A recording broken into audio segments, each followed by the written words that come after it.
Hi. So the topic in this video is going to be about habits rewiring the brain. So let's do this, shall we? So we all know that bad habits are hard to break, right? Our brains are wired for comfort because it's a survival mechanism. So it's natural. Nothing to be ashamed of. It's more about what we're used to doing, right?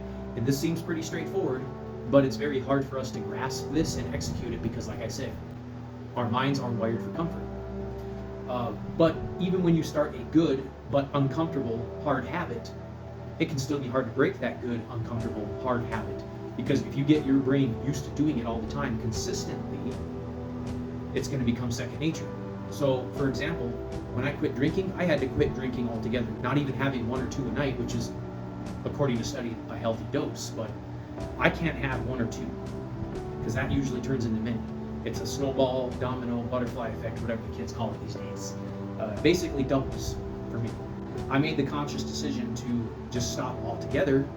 It made it to where even when I wanted to relapse, even when my liver was twitching and I wanted to do it again, I just couldn't bring myself to do it because I've come so far. I've been doing it, staying sober for so long, I can't picture deviating now. I feel too guilty even thinking about doing it. So I usually can talk myself out of it pretty easily. It's the same thing with like my diet, with the gym. I don't deviate from that. 30 minutes a day, 5 days a week. I set a limit of how many calories I eat in a day, and I stick with that. Even when I want to give in to my cravings and eat more because I might be hungry, I usually don't get hungry because I've developed a habit to stay within a limit. You know, I don't get those cravings as much as I used to. And then with the gym, I make it a habit to go Monday through Friday, 30 minutes a day. I've even skipped birthday parties to go to the gym because it's consistency. Even when I want to skip the gym, I just can't consciously do it. I'm basically on autopilot because I've been doing it for so long.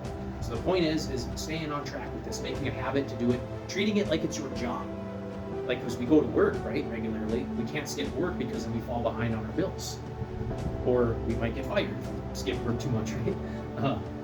But yeah, like, treat it a good habit, like going to work, like paying the bills, be consistent with that. Because even when you deviate from it once and you don't fill in those gaps later, then you start the bad habit all over again. Okay? Then you're back to square one. So when it comes to a good habit, stick with it, be consistent, repeat it. Don't let anybody or anything talk you out of it, okay? Because if you are consistent with the good habit, it becomes unbreakable. You can't be stopped. You become incorruptible.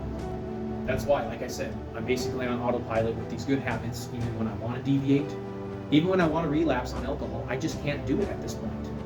Because now it's just become second nature. It's become as easy as breathing to say no to these bad habits and yes to the good habits. Even if it's not comfortable, I'm still addicted to it because I didn't deviate, I didn't let up, right?